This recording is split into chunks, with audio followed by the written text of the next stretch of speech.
다 함께 일어나셔서 찬송가 285장 부르시겠습니다.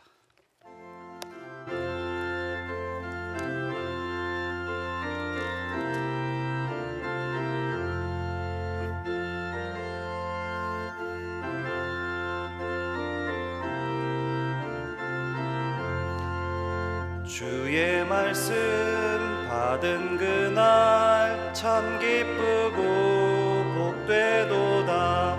이 기쁜 마음 못 이겨서 온 세상에 전하노라. 기쁜 날 주 나의 죄 다 씻은 날 늘 깨어서 기도하고 늘 기쁘게 살아가리. 기쁜 날 주 나의 죄 다 씻은 날 이 좋은 날 내 천한 몸 새 사람이 되었으니 이 몸과 마음 다 바쳐서 영광의 주 늘 섬기리. 기쁜 날 주 나의 죄 다 씻은 날 늘 깨어서 기도하고 늘 기쁘게 살아가리. 기쁜 날 주 나의 죄 다 씻은 날 새 사람 된 그날부터 평안한 마음 늘 있어서 이 복된 말 전하는 일 나의 본분 삼았도다. 기쁜 날 주 나의 죄 다 씻은 날 늘 깨어서 기도하고 늘 기쁘게 살아가리. 기쁜 날 주 나의 죄 다 씻은 날.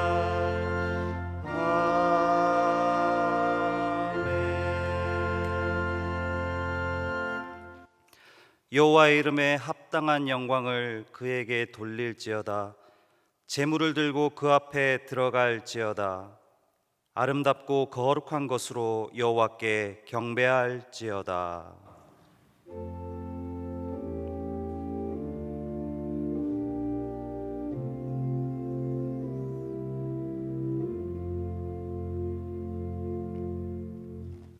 앉으셔서 찬송가 288장 부르시겠습니다.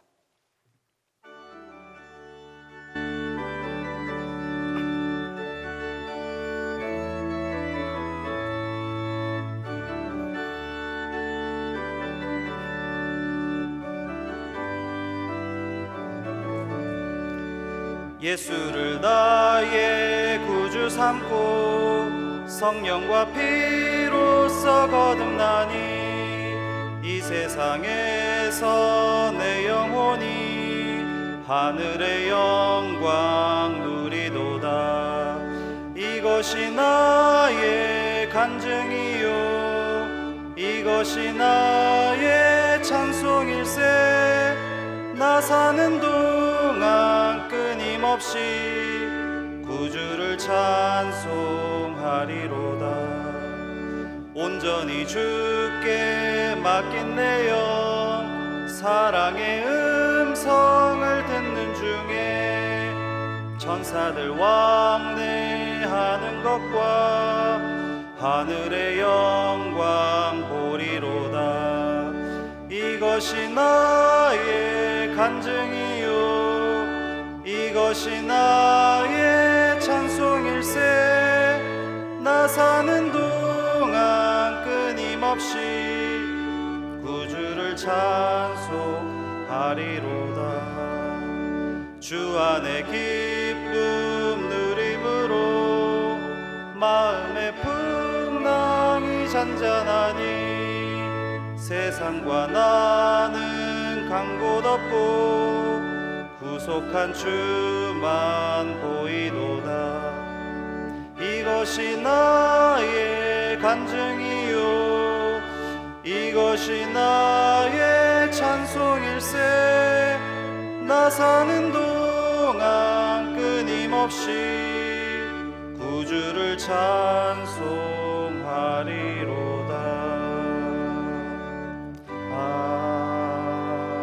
아멘. 박지연 집사님께서 기도하시겠습니다.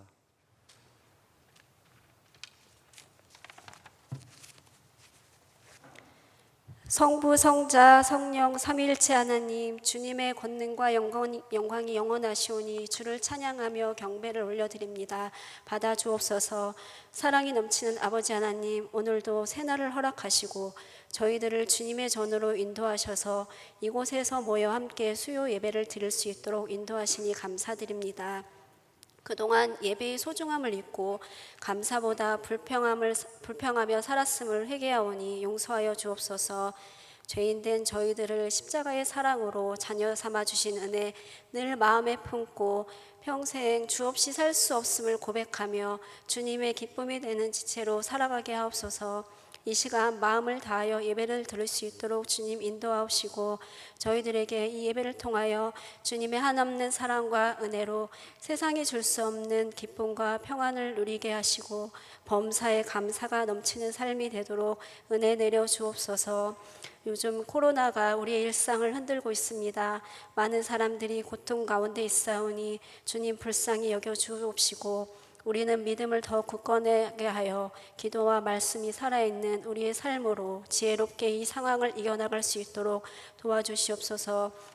코로나는 속히 종식되고 복음의 팬데믹으로 땅끝까지 복음이 전파되기를 소원하오니 저희들이 복음의 전파자가 될 수 있도록 늘 깨어있게 하소서.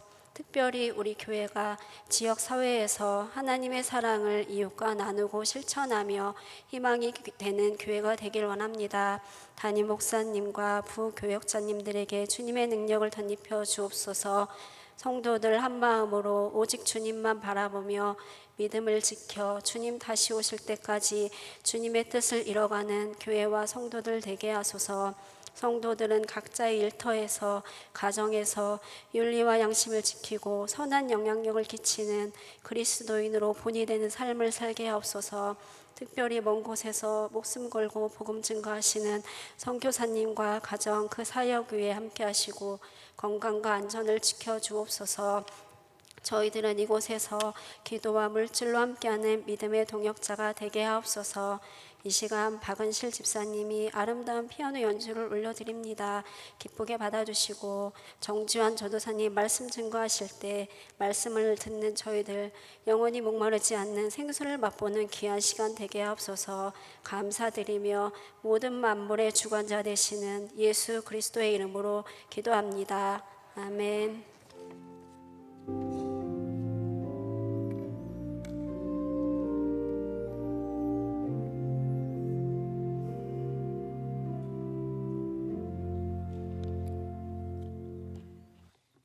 찬송가 430장 부르시겠습니다.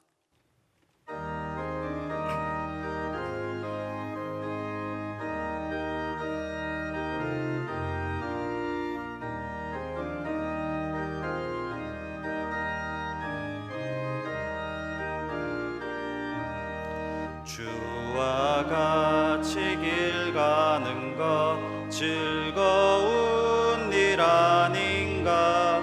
주리 주님 걸어가신 발자취를 밟겠네. 한 걸음 한 걸음 주 예수와 함께 날마다 날마다 우리 걸어가리. 어린아이 같은 우리 미련하고 약하나 주의 손에 이끌리어 생명길로 가겠네. 한 걸음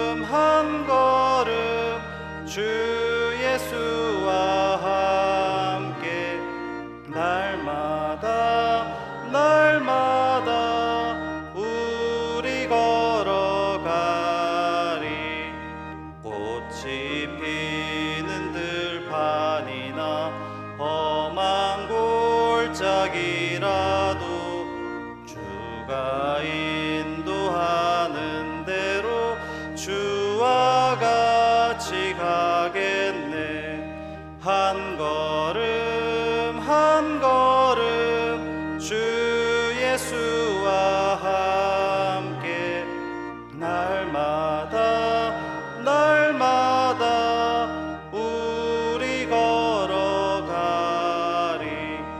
옛 선지자의 녹같이 우리들도 천국에 들려 올라갈 때까지 주와 같이 걷겠네. 한 걸음 한 걸음 주 예수와 함께 날마다 날마다 우리 걸어가리.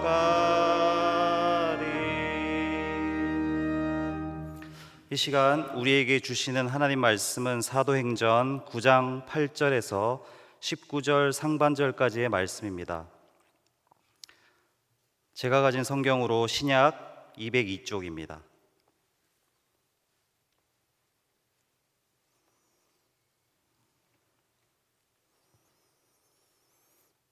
사도행전 9장 8절에서 19절 상반절까지의 말씀, 하나님의 말씀을 교독하겠습니다.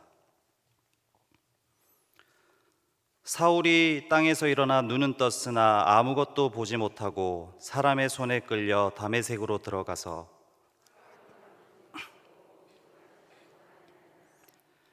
그때 다메섹에 아나니아라 하는 제자가 있더니 주께서 환상 중에 불러 이르시되 아나니아야 하시거늘 대답하되 주여 내가 여기 있나이다 하니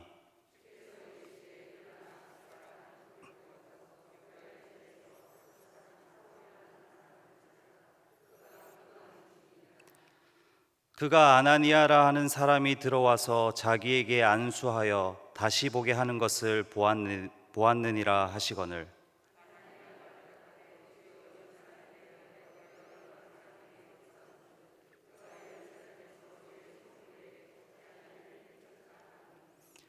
여기서도 주의 이름을 부르는 모든 사람을 결박할 권한을 대제사장들에게서 받았나이다 하거늘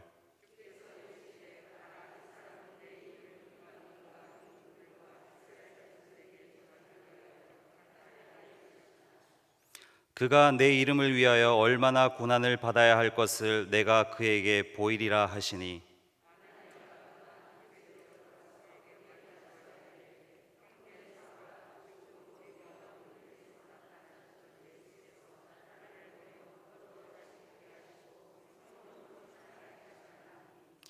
즉시 사울의 눈에서 비늘 같은 것이 벗어져 다시 보게 된지라 일어나 세례를 받고 아멘. 박은실 집사님의 피아노 특주가 있겠습니다.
중고등학교 시절에 지금의 부모님이 아니라 조금 더 능력 있는 부모님이었으면 얼마나 좋았을까 하고 철없이 생각한 적이 있습니다. 결혼하고서 자녀를 갖게 된 후에 자녀의 현재 모습에서 이것은 좀 고쳤으면 좋겠는데 하는 부분도 있습니다. 하지만 그런 부분은 여지없이 제가 가진 부족한 부분이 자녀에게 흘러간 것이었습니다. 하나님의 은혜를 조금씩 알게 되면서 부모님, 배우자, 자녀의 웃는 얼굴과 우는 얼굴, 또 기쁨과 슬픔 모두가 저의 모습을 보여주는 거울이자 자화상임을 조금씩 깨닫게 되었습니다. 제가 지금까지 인생에서 만나게 하신 사람들, 가족들 모두가 커다란 은혜의 강물이 되어서 나를 성숙시키고 제가 하나님께 조금 더 가까이 다가갈 수 있도록 도와주었습니다. 하나님의 큰 그림이자 섭리임을 조금씩 알아가고 있습니다. 하나님께서 우리에게 만남을 허락하신 사람들과 함께 과거도 아니고 미래도 아니고 지금 현재 주어진 자리에서 하나님의 뜻과 섭리를 물어가면서 걸어가는 시간은 느리지만 참으로 의미 있는 시간이라고 생각합니다. 우리가 주님 안에서 깊어지는 시간입니다. 우리는 성장 이데올로기에 휩싸여 있습니다. 무엇이든지 계속적으로 성장하고 발전해야 되는 시스템 속에서 살고 있습니다. 내게 주어진 현재의 자리에 만족하지 못합니다. 그래서 늘 계획을 세웁니다. 오늘보다 더 나은 내일, 더 나은 모습을 위해 계속적으로 계획을 세우고 목표를 정하고 열심을 냅니다. 그래서 그 목표가 어느 정도 달성이 되면 다시 거기서부터 수정된 목표를 정하고 또다시 열심을 냅니다. 그렇게 끊임없이 새로운 계획과 발전지향적인 시스템 속에 살다 보면 지금 이 순간, 지금 이 자리에서 하나님께서 우리에게 주시는 음성에 민감하게 반응하지 못할 때가 있는 것 같습니다. 지금 우리가 만나는 한 사람 한 사람의 최선을 다하고 우리의 현재 자리에서 조금씩 보여주시는 하나님의 음성에 민감하게 반응할 때 하나님은 우리의 계획보다 크신 그분의 계획대로 우리의 인생을 이끌어 가실 것입니다. 사도행전 9장은 위대한 사도로 쓰임받았던 바울이라고도 하는 사울의 회심 이야기로 시작됩니다. 바울도 중요하지만 바로 뒤에 나오는 주님의 신실한 제자인 아나니아라는 사람도 우리가 주목해야 할 사람입니다. 아나니아는 10절에서 주님께서 환상 중에 나타나 부르실 때 주님 제가 여기 있습니다 라고 신실하게 답변하는 제자였습니다. 주님이 부르실 때 언제든지 주님의 말씀을 들을 준비가 되어 있는 사람입니다. 이 한 절만 보아도 늘 아나니아는 주님의 음성에 민감하게 반응하며 하루하루를 주님을 바라보며 삶을 살던 사람임을 알 수가 있습니다.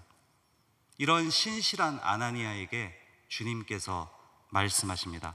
11절 12절 말씀입니다. 주께서 이르시되 일어나 직가라 하는 거리로 가서 유다의 집에서 다소 사람 사울이라 하는 사람을 찾으라. 그가 기도하는 중이니라. 그가 아나니아라는 하는 사람이 들어와서 자기에게 안수하여 다시 보게 하는 것을 보았느니라 하시거늘. 주님께서는 예수를 만나고서 지금 눈이 멀어서 식음을 전폐하고 있는 바울을 찾아가서 아나니아에게 안수하라고 말씀하고 있습니다. 아나니아는 예루살렘에서 박해가 있었고 그 주동인물이 바울이었던 것을 잘 알고 있습니다. 바울이 대제사장에게서 위임받은 권세를 가지고 다메섹까지 쫓아와서 주의 성도들을 잡아 가두려는 것도 알고 있습니다. 그래서 내키지 않아서 주님께 항의합니다. 13절 14절 말씀입니다. 같이 한번 읽겠습니다. 아나니아가 대답하되 주여 이 사람에 대하여 내가 여러 사람에게 듣사온즉 그가 예루살렘에서 주의 성도에게 적지 않은 해를 끼쳤다 하더니 여기서도 주의 이름을 부르는 모든 사람을 결박할 권한을 대제사장들에게서 받았나이다 하거늘. 주님, 이 사람 소문을 들어보니 주의 성도들에게 해를 끼치고 죽기 살기로 주의 성도들을 잡아 가두려고 하는 사람입니다. 정말 제가 이 사람에게 가야 합니까? 라고 묻습니다. 그러자 주님은 아나니아에게 바울의 사명과 하나님의 비전을 이야기하시며 설득하십니다. 이 사람은 내 이름을 이방인과 임금들과 이스라엘 자손에게 전하기 위하여 택한 나의 그릇이다. 그가 내 이름을 위하여 얼마나 많은 고난을 받아야 할지를 내가 그에게 보여주려고 한다. 17절에 아나니아는 이런 주님의 말씀에 순종하여 바울을 찾아가서 그에게 안수합니다. 그러자 바울은 성령 충만을 받으며 눈에서 비늘 같은 것이 벗어져 다시 보게 되었습니다. 저는 이 말씀을 보면서 16절, 17절 사이에 아나니아의 깊은 고민이 읽혀집니다. 주님이 가라고 해서 바로 갈 수 있었을까요? 바로 가지는 못했을 것 같습니다. 고민 속에서 기도하면서 어쩌면 주님을 설득했을지도 모르겠습니다. 아나니아의 마음이 얼마나 혼란스럽고 고민되었을까요? 상식적으로는 바울에게 가지 않는 것이 합리적으로 보입니다. 그리고 이 독한 사람, 이 바울이 주님의 자녀가 되는 것이 맞는 것인지 확신할 수 없었을 수도 있습니다. 아나니아의 순종의 모습은 말씀에는 굉장히 쉽게 쓰여 있지만 정말로 쉽지는 않았을 것입니다. 주님은 이렇게 매 순간 주님의 음성에 민감하게 반응하며 고민하며 걸어가는 제자에겐 정성껏 설득하십니다. 그냥 잔말 말고 가라고 하지 않으십니다. 오히려 안 믿던 바울을 회심시키는 데는 큰 힘을 쓰지 않으시는 것 같습니다. 하지만 신실한 아나니아에게는 바울의 사명과 고난을 설명하면서 정성껏 아나니아를 설득하시는 주님의 모습을 보게 됩니다. 지금 자신의 자리에서 고민하며 순종하는 자에게 주님은 억지로 끌고 가는 것이 아니라 소상히 주님의 마음을 보여주십니다. 또 남들은 알지 못하는 바울에 대한 하나님의 비전을 보여주십니다. 주님께서 보여주시는 바울을 향한 주님의 마음을 알게 된 아나니아는 비록 자신을 향한 비전은 아니지만 바울을 향한 그 비전을 보고 용기를 내어서 발걸음을 뗍니다. 저는 왜 바울처럼 이렇게 큰 그릇으로 쓰임받지 않나요? 라고 불평하지 않습니다. 잘 이해되지 않고 내 생각도 있었습니다.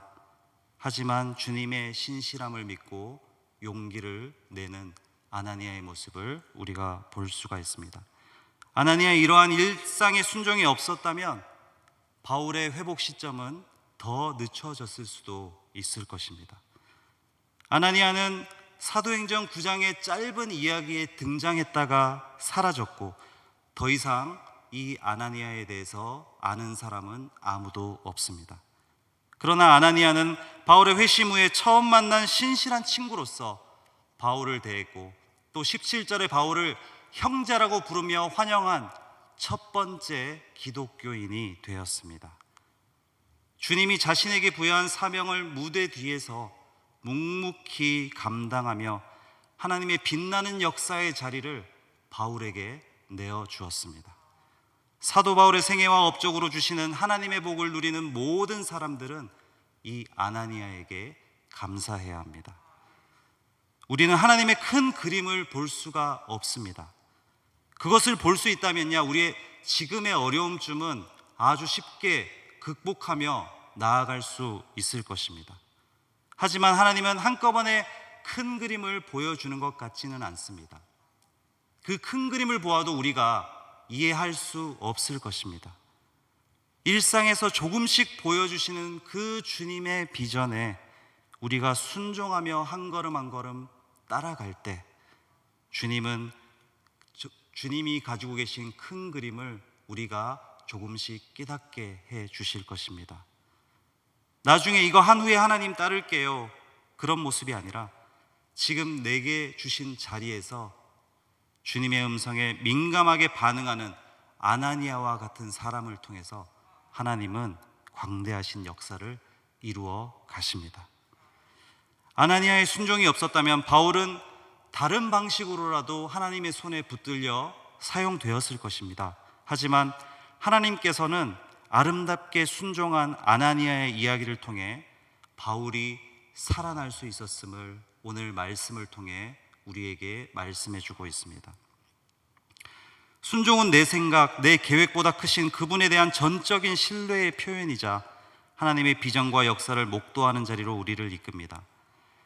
주님의 감당할 수 없는 은혜 앞에 서게 되면 우리는 정말 아무것도 아닌 존재임을 깨닫게 되고 그저 주님의 말씀에 순종하게 됩니다. 살기등등한 눈으로 대제사장에게서 체포영장을 발부받아서 주의 성도들을 잡아 가두려던 바울은 갑작스러운 빛과 예수님의 음성에 쓰러지고 맙니다. 눈을 떴으나 아무것도 보지 못하는 상태가 되었습니다. 혼자서는 가지 못해 사람들의 손에 이끌려 다메섹으로 가서 사흘 동안 먹지도 보지도 마시지도 못하는 상태가 되었습니다. 바울은 예수를 만나고 갑작스럽게 앞을 보지 못하게 되었고 누군가의 도움 없이는 살아갈 수 없는 존재가 되었습니다. 한마디로 nothing, 아무것도 아닌 존재가 되었습니다. 우리는 예수님을 대면하게 되면 아무것도 아닌 존재라는 것을 인식하게 됩니다. 그것이 우리의 본 모습입니다. 그동안 내 힘으로 내 의지로 도끼 어린 눈으로 사람들을 잡으려 했던 모든 것이 예수님을 만나게 되면서 다른 사람의 도움 없이는 한 걸음도 걸을 수 없는 바울처럼 말이죠. 하나님 앞에 서는 순간 나는 아무것도 아닌 존재이구나, 그 사실을 알게 됩니다. 내 힘과 지식으로 해오던 모든 것이 그분 앞에서는 겸손해져야 함을 알게 되는 것입니다. 나를 만드시고 나의 삶과 죽음을 주관하는 주님을 직면하게 되면 우리는 아무 말을 할 수 없는 존재가 됩니다. 그토록 자기가 박해했던 예수가 죽을 뿐이 아니고 자기가 박해받고 죽일 놈인 것을 알게 된 그 바울은 얼마나 충격적이었을까요? 예수를 만나면 변화가 시작됩니다. 내 노력으로 이루려고 했던 모든 것, 자기가 자랑으로 삼던 모든 것이 배설물처럼 버려지는 것입니다. 그래서 바울은 예수를 아는 것이야말로 자기 인생에서 가장 고상하고 고귀한 것이라고 고백한 것입니다. 바울은 그것을 깨닫는 순간 비록 눈 밖은 보지 못하지만 눈 속에서 흘러나오는 눈물을 막지는 못했을 것입니다. 하염없이 울어도 스스로를 용서할 수 없었을 것입니다. 이런 죄인 중에 괴수인 나를 위해 이해할 수 없는 십자가를 지신 그 주님을 만났을 때 바울은 그 감당할 수 없는 은혜를 어떻게 받아들였을까요? 어떻게 이런 나를 사랑한다고 하시나? 어떻게 죽어도 싼 나를 위해 자신의 목숨을 내어주고 계시나? 바울은 사도행전 22장에서 자신의 회심을 돌아보며 행한 연설에서 예수님을 만나고 나서 그저 주님 무엇을 하리이까? 라고 물을 수밖에 없는 존재가 되었다고 이야기하고 있습니다. 내 목표와 계획, 비전이 중요한 것이 아니라 그저 주님이 가라고 하신 자리에 있겠습니다 라고 고백하는 것입니다. 하나님께서 바울에게 너는 앞으로 아무것도 하지 말고 기도만 해 라고 말했을지라도 바울은 어쩌면 자신에게 주신 이 주님의 감당할 수 없는 은혜 앞에서 그 감격으로 그 자리를 감사함으로 수용했을 것입니다. 바울의 회심만큼은 극적이지 않지만 우리가 잘 아는 역사적 인물 중에 회심 이야기로 유명한 분이 한 분 있습니다. 바로 아우구스티누스, 영어로는 어거스틴이라고 하죠. 아우구스티누스는 제롬과 더불어 중세 기독교 사상사에 가장 큰 영향을 준 대교사이자 신학자입니다. 이분이 지은 가장 유명한 책 중에 하나가 고백록이라는 책입니다. 이 고백록은 아우구스티누스가 그리스도를 구주로 영접하고 세례를 받은 지 11년째 되던 해, 주후 397년 그가 43세 되던 해부터 3년에서 4년간 저술한 책입니다. 자신의 출생 때부터 그 당시까지의 자신의 전생에 걸친 영혼의 고뇌, 또 진실의 갈망, 자신의 회심과 변화의 과정을 적나라하게 파헤쳐 묘사한 일종의 영혼의 자서전입니다. 젊은 시절 세상의 방탕과 쾌락에 몸을 맡기고 18살 되던 해에 동거하던 여자와의 사이에서 아들도 낳았고 마니교회라는 이단에 빠져서 자신이 원하는 대로 삶을 살았습니다. 어머니 모니카에게 아우구스티누스는 언제나 눈물의 기도 제목이었습니다. 20년이 넘도록 아들이 하나님께 돌아오도록 눈물로 기도했습니다. 아우구스티누스의 소년 시절에 어머니는 한 주교에게 찾아가서 이 마니교와 세상에 빠져있는 아들을 좀 구해 주십사 하고 그 주교에게 조언과 기도를 구했습니다. 워낙 끈질기고 반복적으로 요청했나 봅니다. 결국 그 주교는 약간 짜증 섞인 목소리로 이렇게 말하더랍니다. 이제 가십시오. 당신이 이렇게 살아서 아들을 위해 눈물을 흘리며 기도하는데 그런 아들이 멸망을 당할 리가 없습니다. 그렇게 기도했던 아우구스티누스는 32살의 나이에 옆집에서 어떤 아이들의 노랫소리 같은 목소리, 톨레레게 톨레레게, 집어들고서 읽어라 집어들고서 읽어라, 이 소리를 듣고 사도들의 편지 중에 하나인 로마서를 펼칩니다. 로마서 13장 14절을 읽고 회심하게 됩니다. 방탕하거나 술 취하지 말며 음란하거나 호색하지 말며 다투거나 시기하지 말고 오직 주 예수 그리스도로 옷 입고 정욕을 위하여 육신의 일을 도모하지 말라. 그 즉시 확신의 빛 같은 것이 아우구스티누스를 둘렀고 그 마음속에 부어져서 어떤 의심의 어두움도 다 사라졌다고 합니다.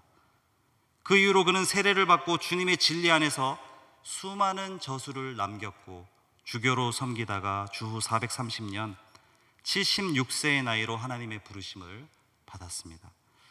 어머니 모니카는 아우구스티누스가 회심한 그 다음 해에 안타깝게도 열병으로 돌아가셨습니다.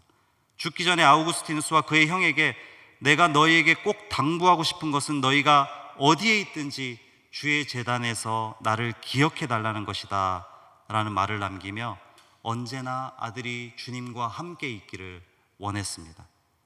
아우구스티누스는 어머니를 잃은 슬픔을 이렇게 표현하였습니다. 나는 어머니와 나를 생각하며 어머니와 나를 위하여 주님 앞에서 울 수밖에 없었습니다. 지금까지 참아왔던 눈물이 왈칵 쏟아져서 하염없이 흐르기 시작하더니 내 마음은 그 눈물로 젖어들었고 그 눈물 속에서 안식을 얻었습니다. 어쩌면 어머니 모니카에게는 평생 이 아들 아우구스티누스 하나 주님께 돌아오도록 기도하는 자리가 모니카에게 주어진 삶의 자리일 수도 있습니다. 역사의 무대 앞에서는 아우구스티누스를 통해 주님은 일하셨지만 무대 뒤에서 평생 아우구스티누스를 위해 눈물로 기도한 어머니 모니카의 삶의 자리를 하나님은 결코 작다고 하지 않으실 것입니다. 지금 우리에게 주신 자리가 참 많이 있습니다. 남편의 자리, 아내의 자리, 부모의 자리, 자식의 자리, 사회에서 또 교회에서 수많은 자리가 우리에게 주어졌습니다. 어떨 때는 조금 더 좋은 자리가 아니어서 불평이 생길 수도 있고 어떨 때는 왜 나에게는 이런 환경과 이런 사람을 허락하였는지 하나님 앞에 원망을 할 때도 있습니다. 하지만 진짜 주님이 나 같은 죄악 덩어리를 주님의 핏값으로 사셨다는 값비싼 은혜 앞에 서게 되면 하나님 앞에서 내가 아무것도 아닌 존재라는 것을 발견하게 되면 하나님께서 우리 각자에게 주시는 그 자리에 그저 예, 감사합니다. 예, 주님, 가겠습니다. 라고 말하면서 용기 있게 걸어갈 수 있게 되는 것입니다. 그러면서 나에게 주신 그 자리가 조금씩 이해되기 시작하는 겁니다. 아우구스티누스 어머니 모니카처럼 평생 주님을 떠난 자녀를 돌아오게 하는, 예수님을 알게 하는 그 자리가 우리의 자리일 수도 있습니다. 믿지 않는 배우자와 부모님을 위해 평생 그 예수 믿게 하는 그 자리가 우리의 자리일 수도 있습니다. 미래에 우리의 형편이 조금 나아진 후에 주님의 음성을 들으려고 하는 것이 아니라 지금 이 순간, 지금 내 자리에서 주시는 하나님의 음성에 민감하게 반응하며 순종해 갈 때 주님은 주님의 광대하신 역사의 큰 그림에 우리를 참여시킬 것입니다. 저희 부서에서 교사 선생님들과 큐티 나눔을 하고 있습니다. 일주일 전에 한 선생님께서 나눠주신 내용이 참 좋아서 같이 잠시 나누고 싶습니다. 그 선생님이 시편 말씀을 읽고 나눠주신 내용을 잠시 읽어드리겠습니다. 시간이 지나고 1살, 2살 나이를 더 먹으면 먹을수록 참으로 사람 노릇하며 살기 힘들구나 하는 생각을 하곤 합니다. 자식 노릇, 부모 노릇, 남편 노릇, 아내 노릇, 가장 노릇, 사회 구성원으로서의 노릇, 노릇하며 살기 너무 힘들다 투정 부리며 짜증 부리는 나에게 하나님께서 말씀을 통해 찬송하라 하십니다. 문빗장을 견고히 하시고 경내를 평안하게 하시고 아름다운 밀로 배부를 거라 하십니다. 너의 마음을 다 알고 있다 위로하시는 아버지, 나의 짜증과 원망을 찬송으로 바꾸시는 하나님 아버지, 감사하고 사랑합니다. 이 선생님의 삶 속에서 주님을 바라보며 살아가는 모습을 보아왔기에 이 선생님의 삶의 역설적 고백에서 참으로 큰 감동을 받았습니다. 하나님께서 지금 내게 주신 자리는 그것이 남들이 알아주든 알아주지 않든 정말로 소중한 자리입니다. 비록 내 생각으로는 이해되지 않고 고민스럽더라도 주님이 보여주시는 그 작은 그림에 한 걸음 한 걸음 순종한 다메섹의 아나니아처럼, 또 아우구스티누스의 어머니 모니카처럼, 또 저희 부서의 한 선생님처럼 주님을 날마다 바라보며 자신의 자리에서 기도하며 고민하며 걸어가는 그 사람과 하나님은 동행하여 주실 것입니다. 오늘도 내게 주신 그 자리에서 주님의 큰 그림의 작은 조각을 보면서도 용기 있게 한 걸음씩 따라갈 때 마침내는 우리의 그 순종을 통해 아름다운 일을 행하실 하나님의 역사에 참여하게 되는 것을 우리 모두가 보게 될 줄 믿습니다. 우리 모두가 이러한 주의 자녀가 되기를 간절히 바라겠습니다. 기도드리겠습니다. 하나님 감사합니다. 우리는 하나님 앞에 설 때 아무것도 아닌 존재임을 고백하게 됩니다. 그런 우리에게 영생을 주시고 주님의 놀라우신 은혜로 구원해 주심을 감사드립니다. 우리에게 주신 자리가 때로는 이해가 되지 않고 고민스럽지만 주님의 음성에 민감하게 반응하며 주님이 기뻐하시는 길로 갈 수 있도록 용기를 허락하여 주옵소서. 내게 주신 자리에서의 순종의 길 가운데 외롭지 않게 늘 우리와 함께 동행하여 주옵소서. 오늘도 우리를 주님의 큰 그림 속으로 초대해 주시는 살아계신 예수 그리스도의 이름으로 기도드립니다. 아멘. 찬송가 314장 부르시겠습니다.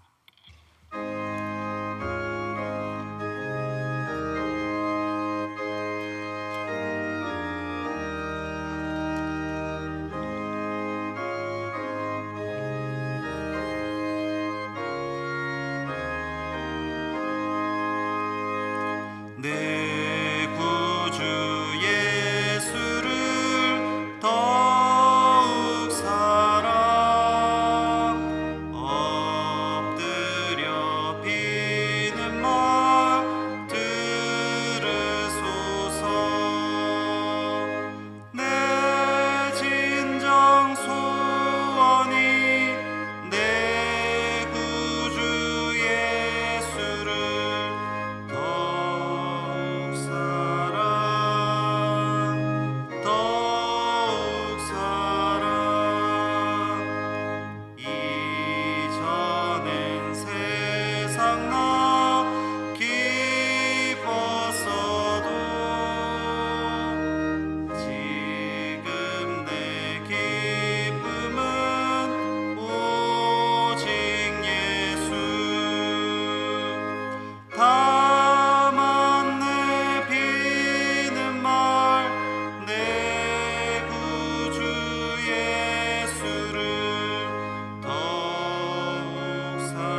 아멘.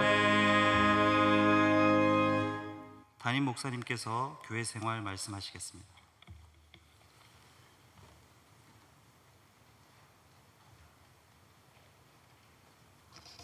우리 서로 인사하겠습니다. 축복합니다. 축복합니다. 축복합니다. 교회 생활 말씀드립니다.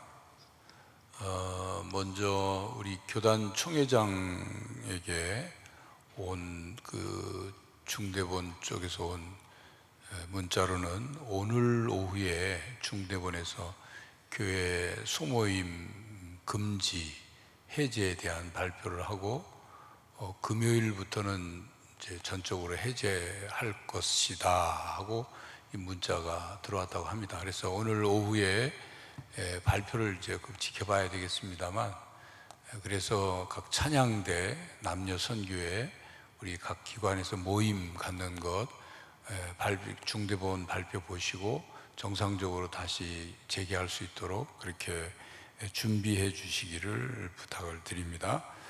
아울러 코로나19 종식과 회복을 위해서 계속 기도에 동참해 주시기 바랍니다. 들어오시면서 이제 주일 예배, 찬양 예배, 수요 기도회, 새벽 기도회 시에 교인 출석 출결 바코드 리더기로 이제 체크를 하시는데 여러 가지 불편하시겠습니다만 앱 설치하시고, 또 그래서 여러 출결 사항 기록과 또 보관하는 일에 어려움이 없도록 그렇게 협력해 주시기 바랍니다. 교회 장학금 신청 8월 9일 주일까지 교회 그 주보에 나온 대로 교회 신청해 주시고 서류 제출해 주시기 바랍니다. 아름다운 신문 8월 9월 호는 오늘까지 원고 모집합니다.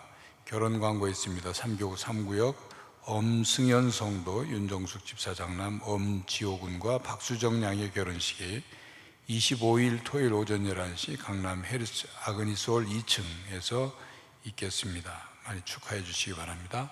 이상 말씀드립니다. 이 시간 합심하여 기도하시겠습니다. 먼저 오늘 주신 말씀을 기억하면서 주님께서 우리에게 지금 주신 그 자리에서 한 걸음씩 순종하는 우리 모두가 되도록 기도하겠습니다. 내 생각, 내 계획보다 크신 하나님의 계획 앞에 겸손히 무릎 꿇는 자가 되게 하시고 지금의 삶의 자리에서 주시는 주님의 음성에 민감한 우리 모두가 되도록, 두 번째로 코로나19 종식을 위해 기도하겠습니다. 작은 바이러스 하나 앞에서도 무력할 수밖에 없는 우리의 모습을 긍휼히 여겨주시고 우리들의 신앙이 나태해지지 않고 교회에서의 예배가 회복되도록 도와주시옵소서.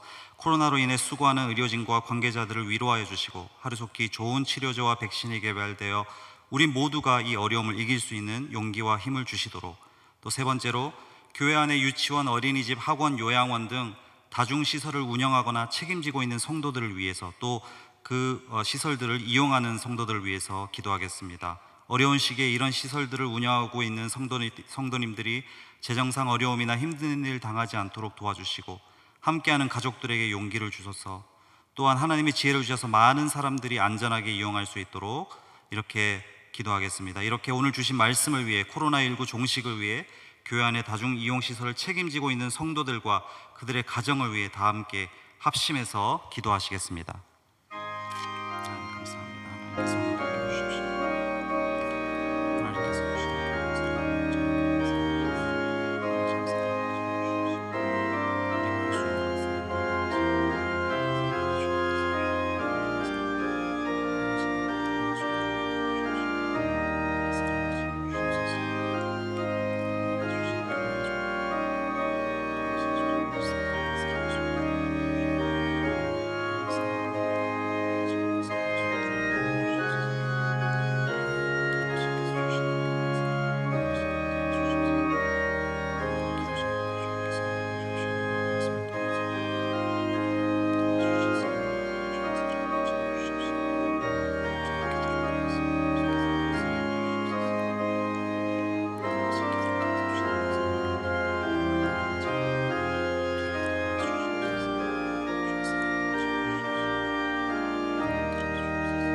우리의 모든 것 되시는 하나님 아버지, 오늘 주신 말씀에서처럼 아나니아처럼 우리에게 오늘 맡겨주신 그 자리에서 하나님의 음성에 민감하게 반응하게 하시고 한 걸음 한 걸음 쉽지 않지만 주님의 말씀에 순종하며 걸어갈 수 있도록 용기를 주시옵소서.